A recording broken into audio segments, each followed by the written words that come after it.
તો ટાઈગર છે એ પણ એક જોરદાર એનિમલ છે કે સિંહ હવે બહુ વધારે પડતો એગ્રેસિવ થઈ ગયા છે અને ઉલટાનું સિંહનું નામ આપણે ખરાબ કરીએ છીએ. સરકારે ઘણા પગલાં લેવા પડશે કારણ કે અત્યારે આનો વ્યાપ બહુ વધી ગયો છે લાયનનો. સક્કરબાગમાં વાઘની પજવણીનો વિડીયો દુર્ભાગ્યપૂર્ણ આવી વાત પરિમલ નથવાણીએ કરી. વાઘ સિંહને ઉશ્કેરવાથી હુમલાનું જોખમ વધે આવી વાત પણ પરિમલ નથવાણી દ્વારા કરવામાં આવી. હજુ સુધી તમે અમારી ચેનલને સબસ્ક્રાઇબ નથી કરી તો અત્યારે જ ન્યૂઝરૂમ ગુજરાતને સબસ્ક્રાઇબ કરો, ફેસબુક અને ઇન્સ્ટાગ્રામ પર ફોલો કરો.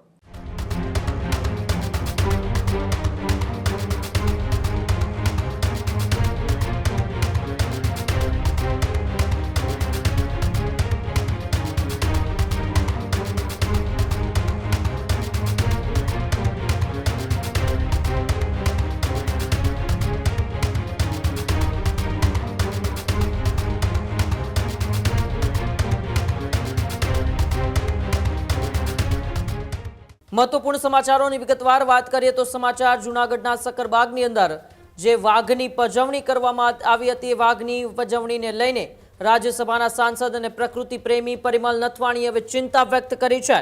સક્કરબાગમાં વાઘની પજવણીનો વિડીયો દુર્ભાગ્યપૂર્ણ આવી વાત પરિમલ નથવાણીએ કરી.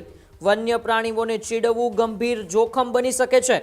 રીલ્સના ચક્કરમાં વન્યજીવોને હેરાન ન કરો આવી વાત પરિમલ નથવાણીએ કરી. વાઘ સિંહને ઉશ્કેરવાથી હુમલાનું જોખમ વધે આવી વાત પણ પરિમલ નથવાણી દ્વારા કરવામાં આવી. ત્યારે સોશિયલ મીડિયા માટે જીવ જોખમમાં ન મૂકવો જોઈએ આવી વાત પરિમલ નથવાણીએ કરી છે.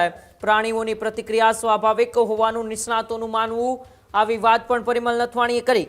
સિંહ વાઘ સાથેની બેદરકારી માનવીને ભારે પડી શકે છે આવી વાત એ પરિમલ નથવાણીએ કરી છે અને લોકોને અપીલ કરી છે કે વન્યજીવોને તેની રીતે જીવવા દો. રીલ્સના ચક્કરમાં વાયરલ થવાના ચક્કરમાં તમે તમારા જીવને પણ જોખમમાં ન મૂકો. અન્ય વન્યજીવોને પણ હેરાન ન કરવા માટે પરિમલ નથવાણીએ લોકોને પણ અપીલ કરી છે. ત્યારે જૂનાગઢ સક્કરબાગમાં વાઘની જે પજવણી કરવામાં આવી હતી એ વાઘની પજવણી મામલે રાજ્યસભાના સાંસદ અને પ્રકૃતિ પ્રેમી પરિમલ નથવાણીએ ચિંતા વ્યક્ત કરતા શું કહ્યું આવો આપણે પરિમલ નથવાણીને સાંભળીએ. સક્કરબાગમાં ટાઈગર ઉપર અમુક લોકોએ ત્યાં જોવા આવ્યા હતા સક્કરબાગમાં અને પછી એની ચૂંદડીને એના હાથમાં બીજા કપડાં હતા એ ટાઈગરને મોકલ્યા મોઢામાં આપવા માટે અંદર નાખ્યું. એટલે એ એક બહુ દુર્ભાગ્ય વસ્તુ હતી કારણ કે ટાઈગર કે લાયન કે કોઈ એનિમલ એને માણવાનો સમય હોય એ માણવાની જગ્યાએ તમે એની મસ્તી કરો, એનું તોફાન કરો અથવા તો તમે તમારો ફોટોગ્રાફી કરો, તમે એને ડિસ્ટર્બ કરો તો એ રિએક્ટ કરવાનો જ છે અને રિએક્ટ કરે છે ત્યારે પછી આપણે કહીએ છીએ કે એક્સ એનિમલે શું કર્યું. તો ટાઈગર છે એ પણ એક જોરદાર એનિમલ છે. એટલે આ રીતે જે આપણે સક્કરબાગમાં જે જોયું છે એટલે મને લાગે છે કે સક્કરબાગના ઓથોરિટીએ અને લોકોએ હવે આ ચેનચાળા ફરી ન થાય એનું ધ્યાન રાખવું પડશે અને સક્કરબાગના ઓથોરિટીએ ખાસ કરીને લોકોને નજીક ઊભા રહેવા નહીં જોવા જોઈએ અથવા તો જે કરે એને તાત્કાલિક દંડ કરી અને એને એક દિવસની જેલ પણ કરાવી દેવી જોઈએ જેથી કરીને એમને ખબર પડે ને લોકોને મેસેજ થાય કે અહીંયા તોફાન કરવાની શું પરિસ્થિતિ થાય છે. અને અલ્ટિમેટલી તો તમે જે તોફાન કરો છો એ એનિમલને ડિસ્ટર્બ કરો છો તો તમે ઝૂમાં આવ્યા છો કે તોફાન કરવા આવ્યા છો એ તમારે નક્કી કરવું પડશે અને આ બહુ સ્ટ્રિક્ટ એક્શન કરવાની જરૂર છે. જો જેટલા પણ બનાવો હમણાં લાયનમાં પણ બન્યા કે મેટિંગનો ટાઈમ હોય કે ફીડિંગનો ટાઈમ હોય બચ્ચાઓનો અથવા તો એ લોકો એકબીજા ફરતા હોય એ વખતે આપણે એને જોવા માટે જઈએ છીએ નહીં કે એને હેરાન કરવા માટે.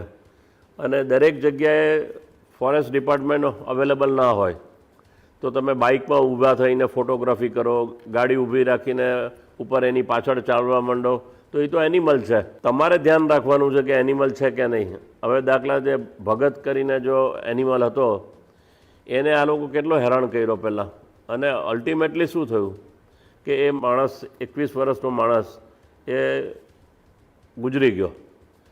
અને એ શું કામ ગુજરી ગયો? કારણ કે આ એની પાછળ ફોલો કરતો હતો. 500 મીટરથી લઈને 1 કિલોમીટર એની પાછળ ગયા કે એને મેટિંગ પ્લેસનું પિક્ચર જોવું હતું કે કરવું હતું અને એનો વિડીયો કરવો હતો. તો આ જે ક્રેઝ છે એ દુઃખદ છે અને મને લાગે છે કે ફોરેસ્ટ ડિપાર્ટમેન્ટ તો દરેક જગ્યાએ ના હોય. દાખલા તરીકે આ એવી જગ્યા હતી જ્યાં ફોરેસ્ટવાળા કદાચ ન પણ હોય કે ન હોય, પણ તમારે જે ઘટના બને છે, કારણ કે એમ કે હું પહેલાં રીલ મૂકી દઉં કે હું તો વિડીયો મૂકી દઉં કે સોશિયલ મીડિયામાં મૂકી દઉં, એનું જે ક્રેઝ છે ને એ આપણને બહુ નુકસાન કરશે અને માણસોની જાન જાય છે. ત્યારે આપણે એવું કહીએ છીએ કે સિંહ હવે બહુ વધારે પડતો એગ્રેસિવ થઈ ગયા છે અને ઉલટાનું સિંહનું નામ આપણે ખરાબ કરીએ છીએ અને એને ડિસ્ટર્બ કરીએ છીએ અને એનું નામ ખરાબ કરીને આપણે પછી એક એવો ઓપિનિયન બનવા માંડ્યો છે કે સિંહ હવે બહુ એગ્રેસિવ થઈ ગયા છે. એગ્રેસિવ નથી થયા, એ તો એની રૂટીનમાં જ છે. કારણ કે આપણે આમ જોઈએ તો આપણે ગિરનારમાં પણ શું થયું, ગિરનારમાં વર્ષોથી પરિક્રમા થાય જ છે, આ કોઈ નવી વસ્તુ નથી. એટલે છતાં આપણા વન મંત્રી શ્રી અર્જુનભાઈએ જે ગાઈડલાઈનો બનાવી છે એનું પાલન થાય તો આપણે વધારે સાચવી શકીએ. અને એ જ રીતે રેલવેમાં પણ આપણે જઈએ છીએ તો ટ્રેક ઉપર લાયન બેઠા હોય છે, આવતા જતા હોય છે, તો એને હેરાન કરીને દોડાવો તમે તો એ કાં તમારી પાસે આવે કાં તો એ અકસ્માતનો ભોગ બને. તો આ આપણે આપણી ક્રેઝીનેસ આપણે ઓછી કરવી જોઈએ. અને હું બતાડી દઉં અને પહેલાં મેં વિડીયો લીધો છે અને મેં સોશિયલ મીડિયામાં મૂક્યું છે, એનું જે ગાંડપણ છે ને એને આપણે અટકાવવાની જરૂર છે. સરકારે ઘણા પગલાં લેવા પડશે, કારણ કે અત્યારે આનો વ્યાપ બહુ વધી ગયો છે લાયનનો. એટલે નેશનલ પાર્કની બહાર પણ બધી જગ્યાએ છે. જેમ મેં પહેલાં પણ વાત કરી છે કે જ્યાં છે ત્યાં તો છે જ અને નથી ત્યાં કોઈ માણસ નથી હોતા. કારણ કે દરેક જગ્યાએ કંઈ ફોરેસ્ટવાળા પહોંચી નહીં શકે. પણ આપણે એક ડિઝાઇન કરવી પડશે કે લગભગ 8 ડિસ્ટ્રિક્ટમાં લાયનોનું વર્ચસ્વ છે.